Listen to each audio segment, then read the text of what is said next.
What exactly is options trading? Well, it's a financial instrument that gives you the option but not the obligation to buy or sell an underlying asset like a stock at a predetermined price and date. But it's much more than just that, which is why in this class we'll be talking about options trading. I'm Matt, Director of Education at Pennybois University, and welcome to class number 11 of Pennybois University LITE. This is class 1 in a 10-class series on options trading, part of PBU LITE, which is 100% free. Make sure to check the description in this video for the handout as well as the class video game.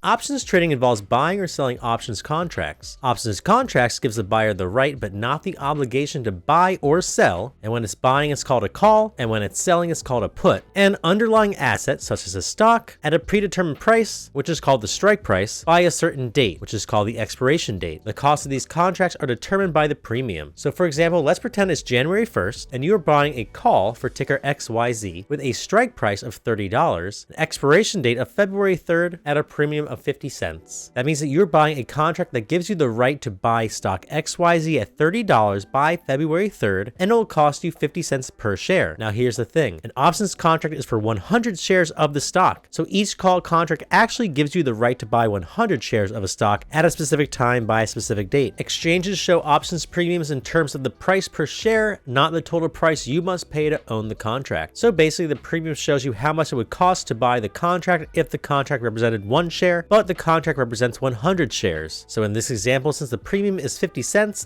that means the options contract costs 50 cents per share. And since an options contract represents 100 shares, that means in order to buy the contract, you have to pay 50 cents 100 times. So that's $50. That's how much the options call contract costs you. $50. So for $50, you now own an options call contract that gives you the right but not the obligation to buy 100 shares of stock XYZ at $30 per share by February 3rd. So let's say that today is January 1st, and I bought that contract today and the current stock price of XYZ stock is $30. And let's say by February 3rd, the stock price goes up to $40. Well, I can choose to exercise the contract. What this means is buying 100 shares of stock XYZ at $30 per share, like my option call gives me the right to. Even though the stock price is $40 now, my options contract lets me buy those 100 shares for $30 per share instead of $40. I can now turn around and sell all 100 of those shares for a $10 profit per share. So $1,000 profit minus the $50 premium it cost me to buy the option contract in the first place. However, let's say instead that between January 1st, when I bought the contract, and February 3rd, which is the expiration date, the stock price went down from $30 to $20. Well, now that contract is worthless because no one's going to want to exercise it and buy 100 shares of stock XYZ at $30 per share when it is currently trading at $20 per share, because you can just buy it for $20 per share instead of $30. So you lose your whole premium. So in this example, you lose $50. Now with puts, you are buying the right, not the obligation to sell a stock by a certain date at a certain price. So for example, let's once again say it's January 1st, and now I'm buying a put for stock XYZ with a strike price of $30, expiration date of February 3rd, and premium of 50 cents, which would give me the right to sell 100 shares of stock XYZ by February 3rd at $30 per share, and it would cost me $50. Because remember, the actual cost of the options contract is the premium times 100, since the contract is for 100 shares. With a put, I want the stock to go down. So in this example, let's say the current stock price when I bought the put is $30. Now if the stock goes down from $30 to $20 on February 3rd, when I exercise the contract, I am selling 100 shares of the stock at $30, even though the stock is only $20. When my put option is exercised, I am buying 100 shares of the stock at the current price of $20, and then immediately reselling those 100 shares to the options writer, who is obligated to purchase the stock at the strike price of $30. So that'd be $10 profit per share, so $1,000 minus the $50 it cost me to purchase the contract. But if instead I bought that same contract and instead of going down to $20, the stock went up above my $30 strike price to say $40, then in order to sell 100 shares of the stock at $30, I would have to buy 100 shares of them at $40 per share first, which would be an immediate loss of $10 per share, or immediate loss of $1,000. So no one would do that. So instead, I would just let the contract expire worthless and just be out what I paid for it, which was $50. But remember, the options contract gives you the right but not the obligation to exercise it. So there are ways to make money or lose money before the expiration date. You do this by trading the premium. In order to understand that, we need to dive into the Greeks. So make sure to tune into class number 12 of PBU LITE when we talk more about trading option premiums and the Greeks in options trading. We also have a complete options 101 101 class in our free trading Discord, as well as an advanced options strategies 102 class in the premium area of the Discord, as well as educational options trading live streams with Q&A with veteran traders. I hope to see you all there, but until then, I hope that you all make some bread.